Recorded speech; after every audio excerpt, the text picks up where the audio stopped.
According to the online etymology dictionary, the word Germany comes from medieval French. It means of the same parents, related to German, sprout, bud of uncertain origin. But what if this guess, because that's what it is not really a good one? First of all, the term German is much older than medieval French. We know that it has been in use at least since Julius Caesar. In 98 AD, Tacitus wrote, Germania is a recent word. Those who first passed the Rhine and expulsed the Gauls and are now named Tungrians were then called Germani. Thus, the name of a tribe prevailed, not that of the nation. Wikipedia article on Germania adds that this term may be Gallic in origin. This would mean that the pronunciation of the first sound G is debatable. It may have also sounded J, like in modern French, and even Y or H in other local languages. In this case, we get a word sounding very close to Yermania, which is a Slavic name for Armenia.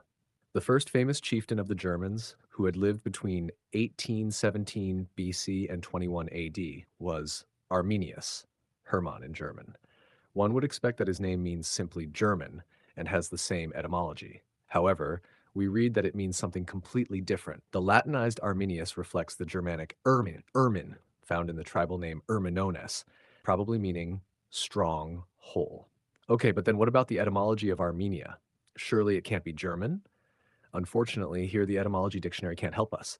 It simply states toponym traced to 521 CE, uncertain origin. Wikipedia article on Armenia gives us more information. Armina in the Old Persian Behistun inscription from 515 BC, the ancient Greek Armenia mentioned in 550-476 BC by Hecataeus of Miletus. So it looks like this Armenia is at least 500 years older than the European one. But what does this word mean? The name exists in the 13th century BC Assyrian records. This is only my opinion. You will not see it elsewhere. But the term could relate to copper, bronze. Namely, an old Latin word for copper was arama, a vulgar Latin root arame, air ramen. The Proto-Indo-European root was ios, H2aos.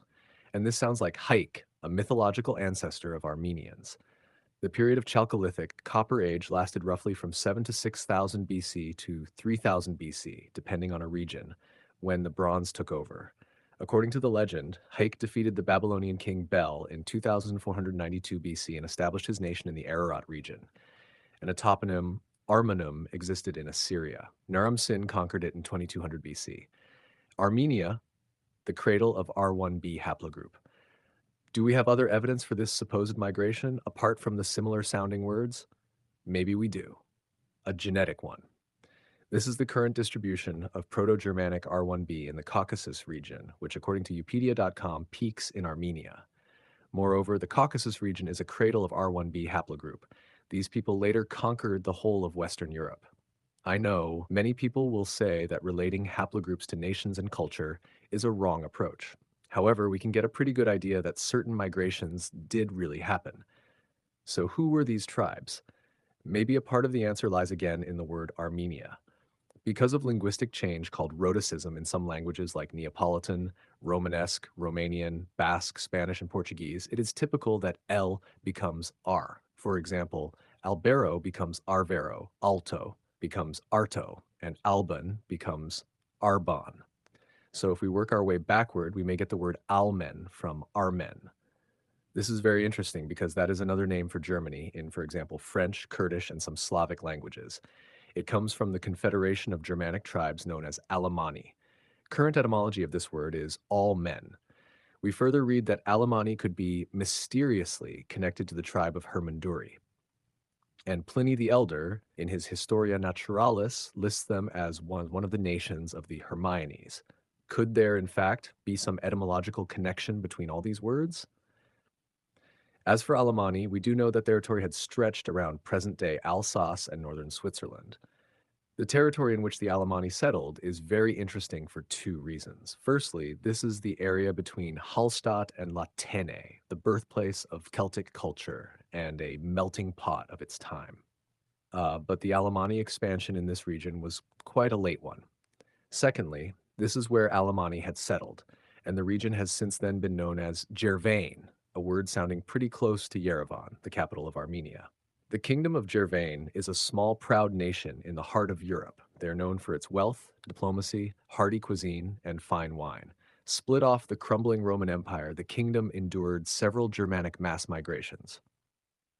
Moreover, the kingdom of Gerwana is in the exact region around Alsace, where Alemanni tribes had settled, and it has this name since the time of their settlement. A coincidence? It would be interesting to look for further linguistic evidence of connections between this region and Armenia.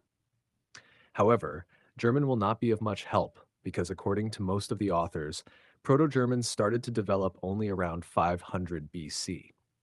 The earliest inscriptions dating to 6th century AD are Alemannic. This is where we get to the crossroad where genetics, linguistics, and culture separate as the origins of nations blur in forgotten tribal migrations and genetic and cultural mixture.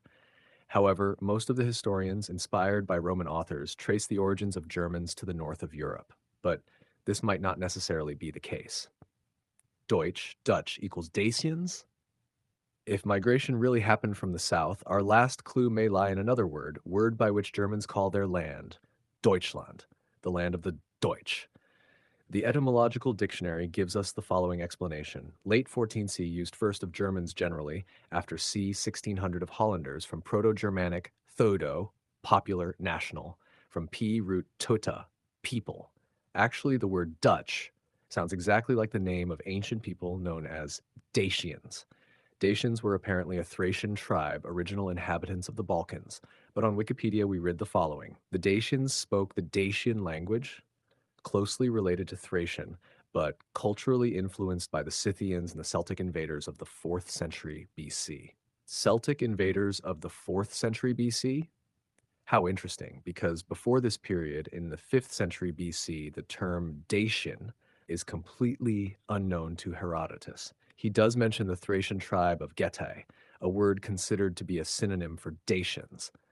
But what if this was simply a native name before the Germanic invasion that came from the south and not the north, like the current mainstream theory states?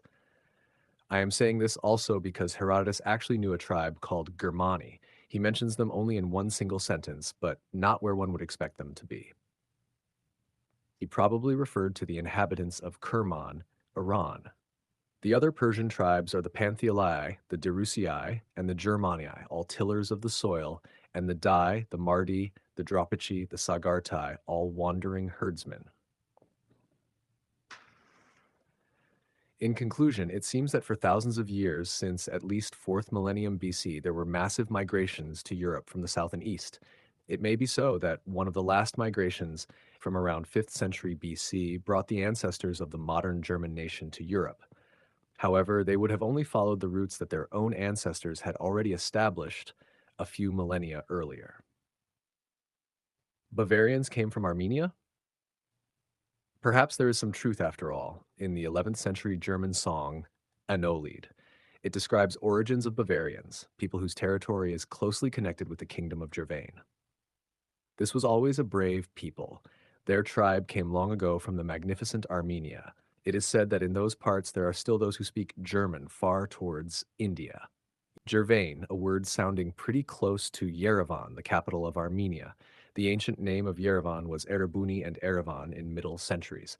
So it is a coincidence. But I have read about Armenian Celtic connections many times. And there is some myths like Anolid, /n.wikipedia.wiki Anolid, an Anglo-Saxon chronicle. en.wikipedia.org/wiki/Anglo-Saxon chronicle, where has been written that Bavarians and Britons came from Armenia. Thank you for this valuable input. I updated the article. As for Erebuni, that is not very far from Yerevan, as V and B are often interchanged in many ancient words. Indeed, Erebuni means happy city, a very common approach in naming new cities to attract settlers. To my knowledge, the Greeks also applied similar naming to new cities. Happy, its traces could be found in the Armenian words Yerjanik and Urak, both meaning happy. Buni, city. In Armenian, it has remained as Van, city, which is now in Turkey, and as Avan, meaning settlement. In Western European languages, it survives in the form of Ban. There are many cities with Ban. P.S. Avan is also used as a suffix in naming places, e.g. Hankavan, meaning the settlement of the mines, Hank mine, Stepanavan, meaning the settlement of Stepan. Van could also be related to the Armenian word Vank, which means monastery. The K as suffix is for plural in medieval Armenian, so vank could mean settlements, while the K is dropped in the word Vanahair, which means chief monk of the monastery. Vanahair, literally father of settlement, hair father, and the A is commonly used for joining two roots. Very interesting. Didn't realize that Celtic bona could relate to Armenian buni, another piece to the puzzle. Thanks for this interesting article. We can also compare the technological advancement levels in ancient Armenia and in ancient Central or Western Europe. Today, we know that many technologies, wine production techniques, metallurgy techniques, etc., appeared in Armenian highland.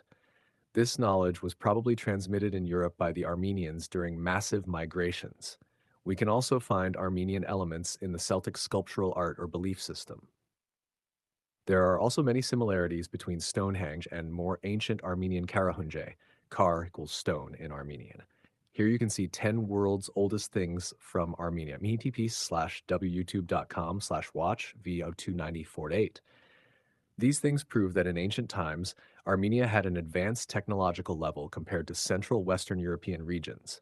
Logically, these technologies were spread by successive migrations from Armenia to Europe. I have no doubt that what you write is not too far from truth. Genes don't lie, and etymological remnants are simply too many. It has been mentioned about Stonehenge and Karahunj in Armenia, which predates the Stonehenge by at least 4,000 years and is evidently built by the same tribes who built the Bordasar, Göbekli Tepe now in Turkey, as evidenced by worship of Orion, the god Haik and founder of the Armenian nation by tradition, and zodiac signs. Just to add one more item to your etymological comparisons, you translate Siavadra as black garden. This cannot be a coincidence, as in contemporary Armenian, black is sev and forest is andar. So Siavadra in Armenian will be sev andar. Very interesting. My Armenian husband's DNA has just exposed his Mongolian, Italian, and Ashkenazi background. He also had several tall blonde aunts in his family. Hey Patty, which part of your Armenian hubby do you like most and hate most? Armenian part, Italian part, or Mongolian part? Actually, Armenia and Germany are the same nation according to the Bible. Here's where the term Ashkenazi come from. It is a biblical term for Armenia and Germany in ancient times. The modern term Ashkenazi now just happens to be accepted as meaning Jews from Germany, thus making it an inaccurate description historically speaking. It is amazing that this was written in the Bible, yet we also see the evidence of the connection of Armenians and Germans by other means, language probably being the most revealing. Genetically, it is less obvious since Armenians and Germans look mostly dissimilar. But this is to be expected with such a large distance between the two nations. Genetic markers only add to the evidence. Also, Armenian tribes migrated to many parts of the world in ancient times. Thus, many nations in the Middle East and Europe have their roots in Armenia. Hi, I'd like to add some more information, this time about the Basque language and Armenian. How come such similitudes are possible? Just have a glance on the link, davnefbooks.google.com/URL and source web and RCJ and URL gulter/armeniantrends.blogspot.com/20/01/basques et armenians partaged ils un.html centafm3d1 vedich 2 aukik ewi uk shift cp0 of qirab g aovv 2 md81k 2xds serve zef and c shid 1574476 fate 122. By the way, the article about the etymology of the Indian god Arjuna, meaning silver or white. You were comparing the phonetic pronunciations of the word silver in old languages. I'd like to notice that silver in Armenian is artsat, which could also be pronounced as aryat. So once again, the one who knows what languages have undergone to come up to us will understand that that's almost the same. Just thank you. If interested, there is Komitas Vardapet Hovnanyan that you can find on YouTube. He explains pretty well Armenian history. Thanks a lot for what you're doing.